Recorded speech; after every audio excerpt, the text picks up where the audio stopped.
और इस वक्त की कुछ और बड़ी खबरें आ रही है वॉर जोन से, उसका रुख कर लेते हैं। अब तक 2750 फिलिस्तीनियों के मारे जाने की खबर है। हमले में 9700 लोग घायल हुए हैं।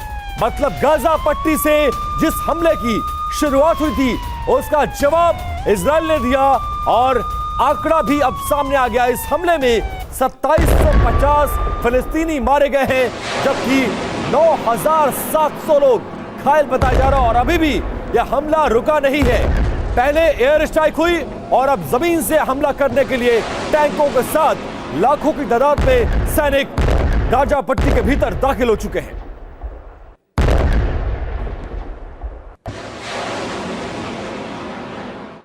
तो TV9 भारत फर्श पर आपको युद्ध की हर खबर सबसे पहले और सबसे सटीक तरीके से मिलेगी, चाहे वॉर फ्रंट इजराइल हमास के बीच का हो या फिर रूस और यूक्रेन के बीच का हो। अब आगे बढ़ते हैं और आपको बताते हैं इजराइल हमास के बीच जंग के 10वें दिन क्या हुआ और आगे क्या होने की अटकलें लगाई जा रही हैं। 8 तस्वीरें अब आपके सामने हैं।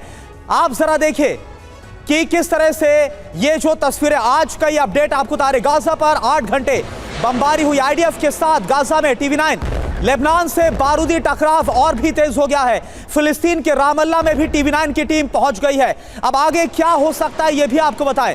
मिडिल ईस्ट से आगे जंग, जी हां, ये यहां पर क्या होने वाला। IDF के निशाने पर सिनफार बंधकों के लिए अंतिम प्रहार कहां जाएंगे गाजा के शरणार्थी, ये भी बहुत बड़ा सवाल है।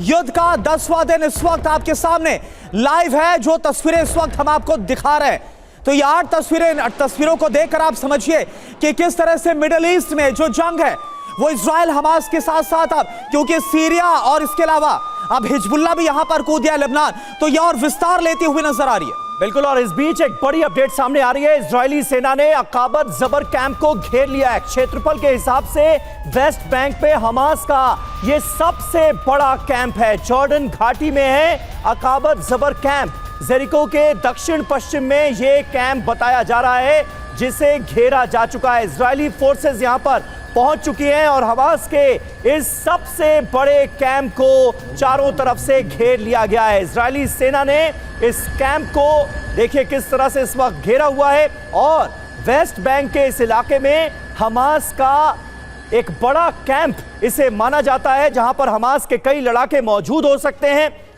वेस्ट बैंक में हमास के इन लड़ाकों और इजरायली सेना के जवानों के बीच इससे पहले भी फाइटिंग की खबरें सामने आई हैं, गोलीबारी हुई है और अब हमास के एक बड़े कैंप को घेरने का किया जा रहा है दावा IDF की तरफ से। तो अकाबा जबर कैंप को घेरा गया। इस बीच एक और बड़ी खबर, इजरायली एयरफोर्स ने हिजबुल्लाह के ठिकाने पर हमला किया। एक बार फिर से तस्वीरें आप देखिए, एयरफोर्स ने हिजबुल्लाह के बुनियादी ढांचे को तबाह कर दिया है। इजरायली एयरफोर्स ने जारी किया है हमले का वीडियो। इजरायली इलाके में हिजबुल्लाह के हमले का जवाब दिया गया। उत्तरी इजराइल में जिस तरह से हिजबुल्लाह ने रॉकेट के जरिए प्रहार किया, अब इसका जवाब इजराइल की तरफ से दिया जा रहा है और उसी की तस्वीरें आपको हम दिखा रहे हैं।